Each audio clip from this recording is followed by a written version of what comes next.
નમસ્કાર વિદ્યાર્થી મિત્રો, ધોરણ 9 વિષય ગણિત, પ્રકરણ નંબર 5. પ્રકરણ નંબર 5નું નામ છે યુક્લિડની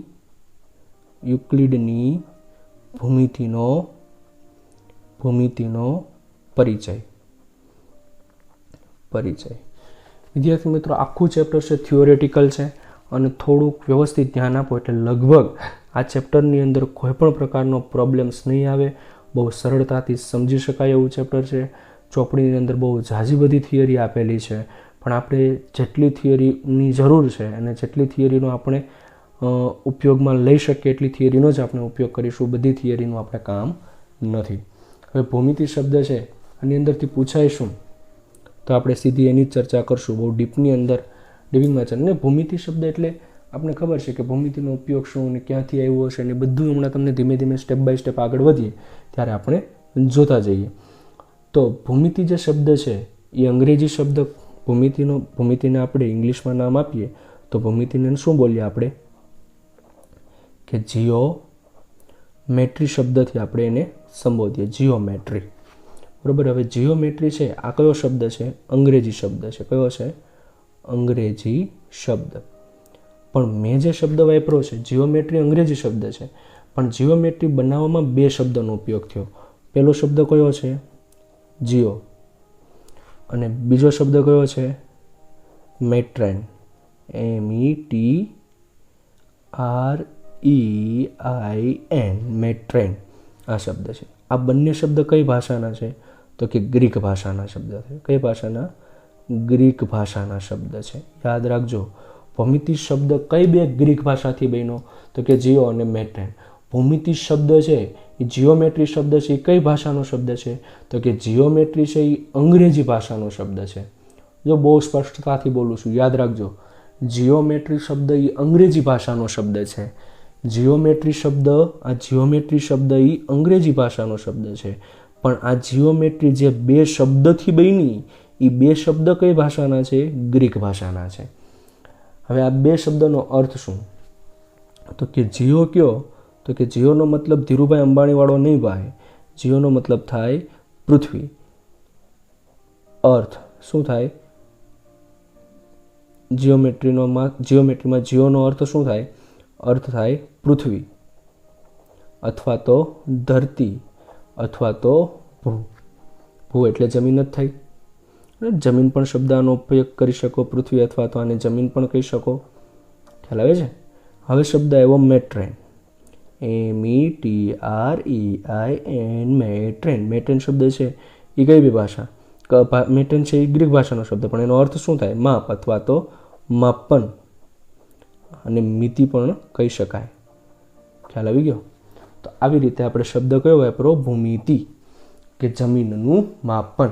આવી રીતે તમને જ્યારે વાત કરાય કે જીઓમેટ્રી શબ્દનો મતલબ શું, તો જીઓ એટલે પૃથ્વી, ભૂ, મેટ્રેન એટલે માપ અથવા તો મિતિ, એટલે કે ભૂમિતિ.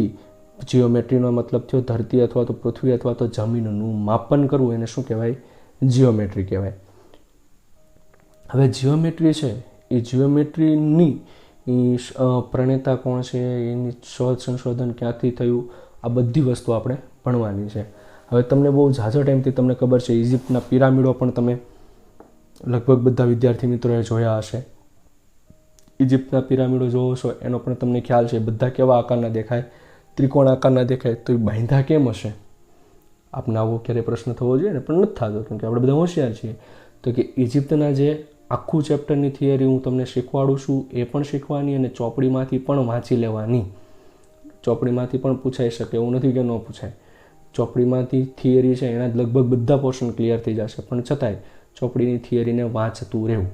હું એ લખાવું છું એ બધું તમારે ચોપડી બેઝ જ છે એટલે વાંધો આવશે નહીં.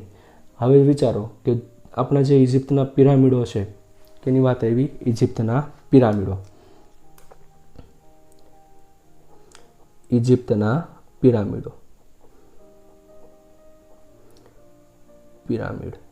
ઇજિપ્તના જે પિરામિડ છે એ પિરામિડ કેવા આકારના બનેલા છે? તો આપણે જોઈએ ને તો ખબર ન પડે, પણ પિરામિડનો જે પાયો છે ને એ પાયો કેવો હોઈ શકે? તો કે લંબચોરસ, ચોરસ અથવા તો ચતુષ્કોણ આકારનો હોઈ શકે. લંબચોરસ, ચોરસ, બરાબર.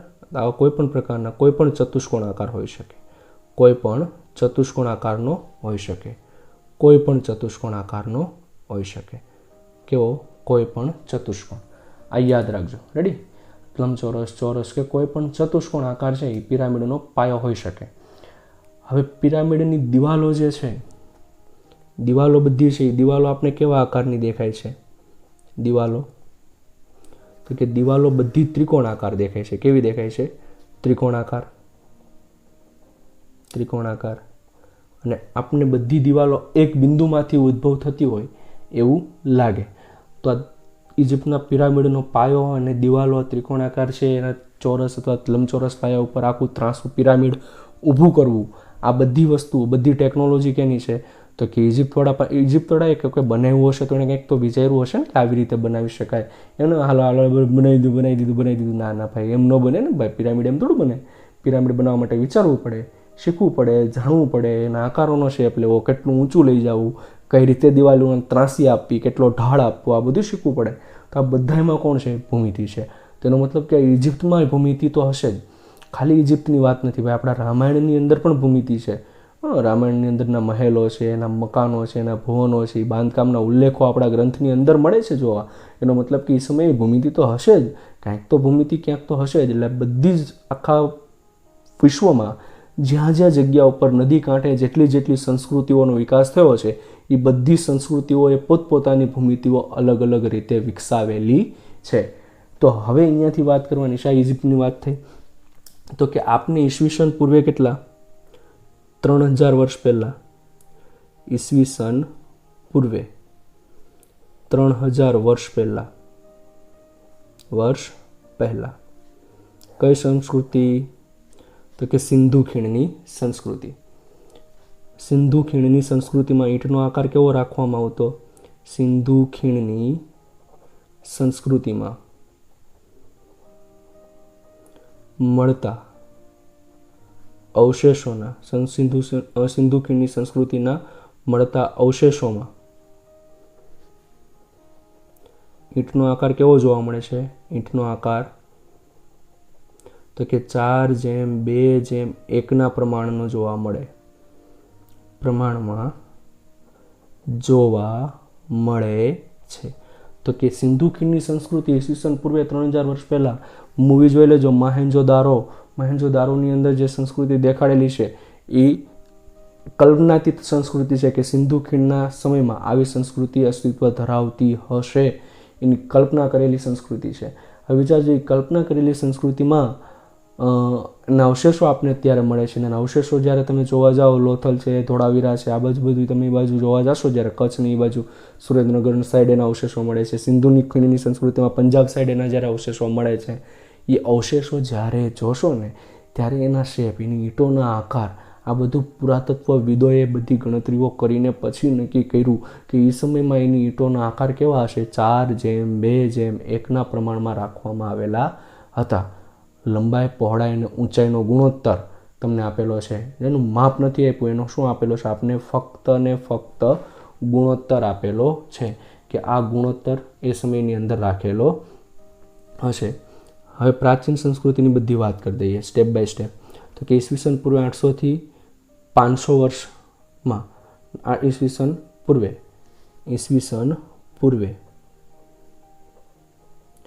500 થી 800 વર્ષ, ઈસવીસન પૂર્વે 800 થી 500 લખો. પૂર્વેની વાત આવે ને એટલે 800 પહેલાં લખાય અને પછી 500 લખાય. સોરી, ઈસવીસન પૂર્વે 800 થી 500 વર્ષના ગાળામાં સુલભા સૂત્રનું સર્જન થયું. કેનું સર્જન થયું? સુલભા સૂત્ર. સૌથી પ્રાચીન ગ્રંથમાં ગણાય સુલભા સૂત્રનું સર્જન થયું. સુલભા સૂત્રનું પ્રાચીન ગ્રંથ કોણ? તો કે બૌદ્ધાયન. સુલભા સૂત્રનો પ્રાચીન ગ્રંથ બૌદ્ધાયન. સુલભા સૂત્ર સૌથી પ્રાચીન છે. બૌદ્ધાયન સુલભા સૂત્ર સૌથી પ્રાચીન છે. આ બૌદ્ધાયન સુલભા સૂત્ર છે એ બૌદ્ધાયન સુલભા સૂત્ર સૌથી પ્રાચીન છે. બૌદ્ધાયન સુલભા સૂત્રની અંદર પાયથાગોરસના પ્રમેય જેવું જ બૌદ્ધાયનનું વિધાન જોવા મળે છે કે જે સાબિતી પાયથાગોરસે આપેલી છે એ જ સાબિતી આપણને કેમાં મળે છે? બૌદ્ધાયન સુલભા સૂત્રની અંદર જોવા મળે છે. કે જે સાબિત તમે પાયથાગોરસના પ્રમેયની ચર્ચા કરો છો, એ પાયથાગોરસના પ્રમેયની ચર્ચા પાયથાગોરસ પહેલાં આપણા બૌદ્ધાયન સુલભા સૂત્રની અંદર જોવા મળે છે. હવે આ બધી સંસ્કૃતિ પ્રાચીન સમયથી આપણી સાથેની સંસ્કૃતિઓ છે. આપણા 4 વેદો ઋગ્વેદ, યજુર્વેદ, અથર્વવેદ અને સામવેદ. એમાં યજુર્વેદની અંદર તમને યજ્ઞ યાગાદિ ક્રિયાઓના અને એના આસનો કઈ પ્રકારના રાખવા એનો સમાવેશ અને એની વિગતો તમને એની અંદર જોવા મળે છે. તો આપણે વાત કરો તો પ્રાર્થના સભા, જાહેર પ્રાર્થના સભા અથવા તો મંદિરો છે, એના આસનો કેવા હોય? જાહેર પ્રાર્થના સભા અને મંદિરો, સભા અને મંદિરોમાં આસનો કેવા આકારના જોવા મળે? આસનો કેવા આકારના જોવા મળે? લંબચોરસ, ચોરસ, સમલંબ, બરાબર? આ બધા આસનો જોવા મળે. લંબચોરસ ત્રિકોણ છે, સમલંબ ચતુષ્કોણ છે. લંબચોરસ, ત્રિકોણ, સમલંબ ચતુષ્કોણ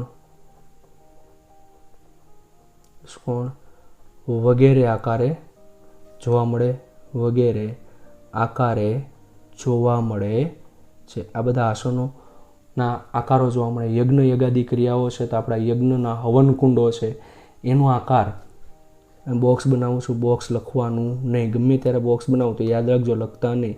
આપણા યજ્ઞ યગાદિ ક્રિયાઓ છે, એનો હવનકુંડ આવી રીતે હોય, અને લગભગ બધાએ જોયેલો હવનકુંડ છે, બરાબર? તો આવી રીતે આપણો હવનકુંડ બનાવે તો આવો જ આકાર કેમ રાખવાનો? તો આ આકાર કઈ રીતે રાખવાનો? આ ભાગ જેટલો છે એટલો જ આ ભાગ રાખવાનો.